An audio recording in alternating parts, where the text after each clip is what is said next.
जय शिवराय मित्रांनो राज्य शासनाच्या माध्यमातून पोटहिस्स्याच्या जमीन खरेदी विक्रीच्या व्यवहारानंतर होणारे भांडणं वाद कोर्ट कचेऱ्या टाळण्यासाठी जे काही पोटहिस्स्याच्या जमिनीच्या दस्त खरेदीचे नियम आहेत या नियमामध्ये बदल केलेले आहेत आणि याच्या संदर्भातील महत्त्वाची माहिती अपडेट आजच्या व्हिडिओच्या माध्यमातून जाणून घेण्याचा प्रयत्न करणार आहोत। मित्रांनो राज्य शासनाच्या माध्यमातून 28 एप्रिल 2025 रोजी एक भाग 4 राजपत्र अधिनियम निर्गमित केलेला आहे, जारी केलेला आहे, ज्याच्यामुळे आता महाराष्ट्रामध्ये दस्त खरेदीसाठीचा जो काही नियम आहे या अधिनियमामध्ये बदल करण्यासाठी सूचित करण्यात आलेले आहे आणि तशा प्रकारचे आदेश सुद्धा विभागाला देण्यात आलेले आहेत। मित्रांनो आपण जर पाहिलं तर कर्नाटक सारखं बाजूला राज्य आहे ज्याच्यामध्ये 2002 पासूनच पोटहिस्स्याचे नकाशे उपलब्ध करून देण्यासाठी सुरुवात करण्यात आलेली आहे आणि कर्नाटकमध्ये आपण जर पाहिलं तर ज्यावेळेस या पोटहिस्स्याच्या जमिनीचे खरेदी विक्रीचे व्यवहार होतात त्यावेळेस त्या दस्त नोंदणीसाठी त्या पोटहिस्स्याचा नकाशा देखील जोडला जातो। त्याच्यामुळे शेतकऱ्याची कोणती जमीन विकली गेली याची माहिती उपलब्ध होते। महाराष्ट्रामध्ये मात्र आपण जर पाहिलं तर मूळ सर्वे नंबर मूळ गट नंबरचे नकाशे उपलब्ध आहेत आणि जे काही पोटहिस्स्याचे नकाशे अद्याप उपलब्ध नाहीत।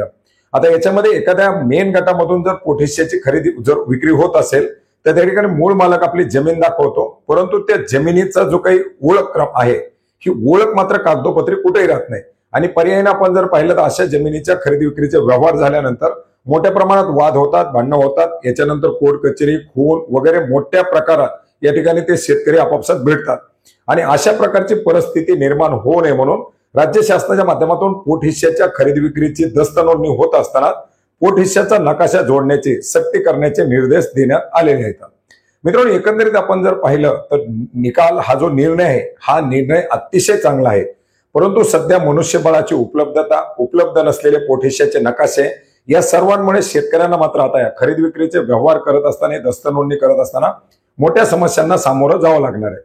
आपण जर पाहिलं तर सध्या देखील पोटहिस्स्याचे नकाशे अद्याप देखील उपलब्ध झालेले नाहीत। आता हे नकाशे कधी उपलब्ध केले जातील याच्यासाठी मनुष्यबळाची उपलब्धता कशा प्रकारे करून दिली जाईल आणि हे नकाशे उपलब्ध झाल्यानंतरच ही दस्त नोंदणी घेतली जाईल। त्याच्यामुळे साहजिकच आता खरेदी विक्रीचे जे काही व्यवहार असतील ते व्यवहार सुद्धा कुठेतरी आता बाधित होणार आहेत, परंतु जे काही व्यवहार होतील ते व्यवहार अगदी क्लिअर असतील। त्याच्यामुळे शेतकऱ्यामध्ये होणारे भांडणं कोर्ट कचेऱ्या हे आता कुठेतरी थांबण्यास या ठिकाणी मदत होणार आहे। तर मित्रांनो अतिशय महत्वाचा असा बदल हा राज्य शासनाच्या माध्यमातून भाग 4 एक राजपत्र निर्गमित करून करण्यात आलेला आहे।